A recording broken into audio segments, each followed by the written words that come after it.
पीड़ा को पूरे जीवन पर हावी नहीं होने देंगे। पीड़ा होना, पीड़ा आना, किसी व्यक्ति का विरह होना, यह स्वाभाविक बात है, पर उस पीड़ा से अपने पूरे जीवन को विध्वंस कर देना,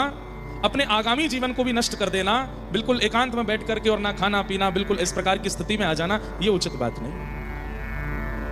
पीड़ा सबके जीवन में आती है, कहीं छोटी, कहीं बड़ी, कहीं ज्यादा, कहीं कम, लेकिन उस पीड़ा से कुछ दिन पीड़ित तो सब होते हैं, पर उस पीड़ा से पुनः अपने आप को उठा करके चल पड़ना ठाकुर जी को बहुत प्रसन्न करता है। हम लोग देखते हैं कि बच्चे हमारे स्कूल में कंपटीशन कर रहे थे, दौड़ की कंपटीशन हुई, बच्चा हमारा गिर गया, गिरते ही माताएं परेशान हो जाती है, गिर गया, लेकिन वो बालक वहीं बैठ करके रोने लग जाए अपना पैर पकड़ करके, तो भाई अब फिर सब कहेंगे अब क्या करें, वो उठा लाओ इसको। लेकिन वो बालक गिरने पर भी उठ करके फिर दौड़ने लग जाए,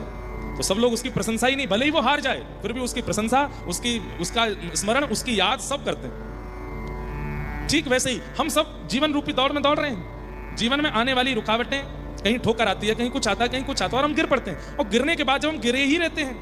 ठाकुर जी फिर कुछ नहीं कहते, कहते हैं कोई बात नहीं, अब तो जो है सो है, दया आती है ठाकुर जी को। लेकिन जब गिरने के बाद हम पुनः उठ जाते हैं, रक्त निकल रहा है, चला नहीं जा रहा है, दौड़ा नहीं जा रहा, फिर भी परिश्रम करते हैं, फिर भी चलते हैं, ठाकुर जी भावुक नेत्रों से हमारा स्वागत करते हैं, हृदय से लगाते हैं। जीवन में जो भी परिस्थिति आई वो तुम्हारे प्रारब्ध के कारण आई है, लेकिन फिर भी तुम रुके नहीं, फिर भी तुम हारे नहीं, फिर भी तुम थमे नहीं, चल पड़े, निकल दिए, इसलिए मुझे अति प्रिय। जीवन में परिस्थिति कैसी भी आवे,